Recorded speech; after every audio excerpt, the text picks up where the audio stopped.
Hi అండి, అందరికీ నమస్తే. ఈరోజు వచ్చి సండే అండి. సండే వచ్చిందంటే చాలా తెలిసిందే, అన్ని క్లీనింగు మొత్తం అన్ని పనులు ఉంటాయి కదా. సో ఈరోజు నేను మా వాష్రూమ్ ఎలా క్లీన్ చేసుకుంటాను రెగ్యులర్గా అనేది మీకు ఒక చిన్న వీడియో చేసి చూపిస్తానండి. ఈజీ మెథడ్లో అండ్ సింపుల్గా, ఎటువంటి హార్మ్ఫుల్ కెమికల్స్ లిక్విడ్స్ ఏం వాడకుండా ఇంట్లో ఉండే వాటితో చాలా సింపుల్గా ఎలా క్లీన్ చేసుకోవచ్చు అనేది మీకు చూపిస్తాను నేను. యాక్చువల్గా ఈ వీడియో మీకు చూపించడం కోసమని నేను ఒక 2 వారాలుగా క్లీన్ చేయలేదండి వాష్రూము. చూసారా ఎంత ఎలా అయిపోయి ట్యాప్స్ ఇవన్నీ పాడైపోయి మచ్చలు అయిపోయి మొత్తం. ఎంత మంగు మచ్చలైనా, ఎలాంటి జిడ్డు పట్టిన జిడ్డు మరకలైనా కూడా ఈజీగా వదిలేస్తాయండి. ఇంట్లోనే మనం లిక్విడ్ తయారు చేసేసుకోవచ్చు. కాకపోతే మనకి ఇంట్లోనే ఉంటాయి, కాకపోతే మనం అలా తయారు చేసుకోవడానికి టైం లేకనో లేదంటే ఏదో బద్దకించో మనం బయట నుంచి లిక్విడ్స్ తీసుకొచ్చి యూస్ చేసుకుంటాం అంతేనే. సో ఇంకోటి ఏంటంటే, మీరు వాష్రూమ్స్ కానీ లేదంటే ఏదైనా మొక్కలు పెట్టేటప్పుడు కానీ లేదంటే కిచెన్ క్లీన్ చేసుకునేటప్పుడు కానీ గ్లౌస్ తప్పకుండా యూస్ చేసండి. నేనైతే గ్లౌజులు ఉన్నాయని చెప్పేసి వీడియో షూట్ చేస్తాను. మా చిన్నబ్బాయి కట్ చేస్తాడు లాస్ట్ టైం గ్లౌజెస్ నేను క్లీన్ చేసి పక్కన పెట్టుంటే కట్ చేస్తాడు అవి. సో ముందుగా స్టవ్ ఆన్ చేసుకొని దాని మీద ఒక గిన్నెతో నీరు పెట్టుకోవాలి, వాటర్ హీట్ చేసుకోవాలండి. ఒక పెద్ద సైజు నిమ్మకాయలు 3 తీసుకొని అందులోంచి రసం బయటికి తీసుకోవాలి. అంటే మీరు ఏమేమి క్లీన్ చేస్తారో దాన్ని బట్టి, క్వాంటిటీ బట్టి మీరు నిమ్మకాయలు తీసుకొని, నేనైతే ఓన్లీ వాష్రూమ్ మాత్రమే క్లీన్ చేస్తున్నాను. వాష్రూమ్ ట్యాప్స్, షింకు ఇవన్నీ క్లీన్ చేస్తున్నాను. సో దానికి సరిపడా వాటర్ నేను పెట్టుకున్నాను అనమాట. సో నిమ్మకాయ నుంచి జ్యూస్ తీసుకున్నాక తొక్కలు కూడా అదే వాటర్లో వేసేయండి, మరిగే వాటర్లో వేసేసేయండి. అవి కూడా యూజ్ అవుతాయి, పడేయద్దు.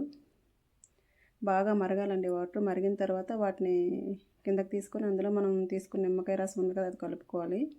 కలుపుకున్నాక బేకింగ్ సోడా అంటాక దాన్ని యాడ్ చేసుకోవాలి. నెమ్మదిగా యాడ్ చేయి, నేను ఒకేసారి వేస్తాను. చూసారు ఎలా పొంగిపోయిందో, మొత్తం బయటకు వచ్చేసింది. చాలా జాగ్రత్తగా వేయండి ఇది వేసేటప్పుడు మాత్రం. కొంచెం కొంచెం వేసుకోండి, ఒక 2 స్పూన్లు వేసుకొని సరిపోతుంది. తర్వాత ఆ వాటర్ని వేడిగా ఉన్నప్పుడే ఇంకో గిన్నెలోకి కొంచెం తీసేసుకోండి. ఒక గిన్నెడు వాటర్ తీసుకొని పక్కన పెట్టుకోండి. చూసారా అలా సపరేట్గా పెట్టేసుకోండి. పెట్టుకున్నాక ఇంకా మిగతా వాటర్ని వచ్చి గ్లాస్తో కానీ లేదంటే ఏదైనా మగ్గుతో కానీ ఎక్కడెక్కడైతే మీకు బాగా ఎక్కువగా జిడ్డుగా మరకలుగా ఉందో వాటి మీద పోసేసుకోండి. ఇంక డైరెక్ట్గా వేడి నీటిని అలా పోసేసుకోండి. ట్యాప్స్ మీద అండ్ టైల్స్, డోర్స్ మీద సబ్బు మరకలు పడిపోతాయి కదండి, అవన్నీ ఎండిపోయి జిడ్డుగా అయిపోతాయి. సో వాటి మీద మొత్తం వేడిగా ఉన్నప్పుడే వేసేసుకోండి వాటర్ అంతా కూడాను నీట్గా.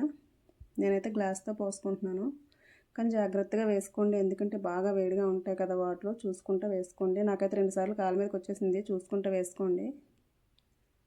ఎక్కడెక్కడ బాగా డార్క్గా ఉన్నాయో మరకలు, ఆ మరకలన్నిటి మీద వేసేసుకోండి. నేనైతే మొత్తం అన్నిటి మీద వాటర్ని వేసేసుకున్నాను. వేసేసుకున్నాక దీన్ని ఇలాగ ఒక అరగంట వదిలేయాలండి. వదిలేసినాక ఇంకా ఇలాగ నానతాయి అవన్నీ. ఇంకో గిన్నెలో వాటర్ తీసుకున్నాం కదా, అందులో ఏదో ఒక షాంపూని కలిపి పెట్టుకోండి. ఏదైనా ఇంటి దగ్గర ఏ షాంపూ ఉన్నా పర్వాలేదు. నా దగ్గర హెడ్ అండ్ షోల్డర్ ఉందని హెడ్ అండ్ షోల్డర్ కలిపి చేసి మిక్స్ చేశాను నేను. అది మిక్స్ చేసి పెట్టుకున్నాను నేను.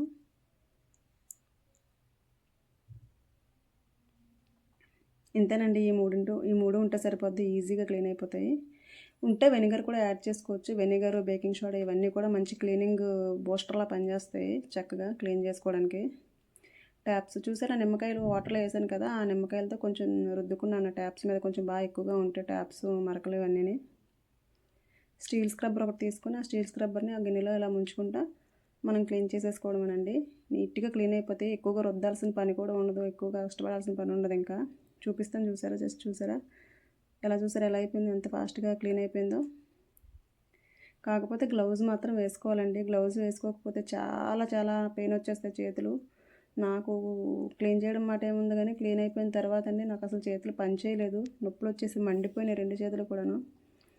ఇంకా వీడియో హాఫ్ షూట్ చేస్తాను కదా అని చెప్పేసి ఇంకా పోస్ట్ చేస్తాను నేను, గ్లౌజెస్ లేకపోయినా కూడాను. మీరు మాత్రం గ్లౌజ్ తప్పకుండా వేసుకోండి. గార్డెన్ పని చేసినా లేదంటే కిచెన్లో ఏమైనా కిచెన్ క్లీనింగ్, డీప్ క్లీనింగ్స్ ఉంటాయి కదండి, అలాంటప్పుడు తప్పకుండా గ్లౌస్ యూస్ చేసుకోండి. చేతులు కోసి మంట వచ్చేస్తుందండి, కోసుకుపోయి చేతులు. అందులో స్టీల్ స్క్రబ్బర్ కదా, ఇంకా మండిపోతుంది. అయిపోయింది, క్లీన్ చేస్తాను మొత్తం A to Z అంతా క్లీన్ అయిపోతుందని. చూసారా, ముందు చేసిన వీడియోకి తర్వాత వీడియోకి ఎంత వేరియేషన్ వచ్చిందో, బిఫోర్ ఆఫ్టర్ మీరే చూడండి వేరియేషను. తలతల మెరిసిపోతుంది టైల్స్, కొత్తగా కట్టిన ఇల్లా ఉంది. చూసారా ఎంత నీట్గా అయిపోయిందో చక్కగా. దీనికోసం వచ్చి మనం టైల్స్కి ఒక రకం లిక్విడ్ యూస్ చేస్తాము, షింక్స్కి ఒక రకం లిక్విడ్ యూస్ చేస్తాము. ఆ లిక్విడ్లో రకరకాల కెమికల్స్ యాడ్ చేసేసి అవి మనకి హెల్త్ ప్రాబ్లం, చేతులకు ప్రాబ్లం, మళ్ళీ మనం ఆ చేతులతో చాలా రకాల పనులు చేస్తాం కదండి. మనం ఇంట్లో ఏ పని చేసుకున్నా కూడా ఏవైనా స్టీలు, నెక్స్ట్ ఇనుము, ఐరన్ తుప్పు పట్టు ఉంటే చూసారా, వాటి మీద కూడా ఇది వేసుకుంటే యూజ్ అవుతుంది. జగ్గులు కూడా క్లీన్ అయిపోయి చూసారా. నా వీడియో కనుక మీకు నచ్చినట్లయితే లైక్ చేయండి, షేర్ చేయండి అండ్ సబ్స్క్రైబ్ చేసుకోవడం మాత్రం మర్చిపోకండి. Thank you for watching. Bye.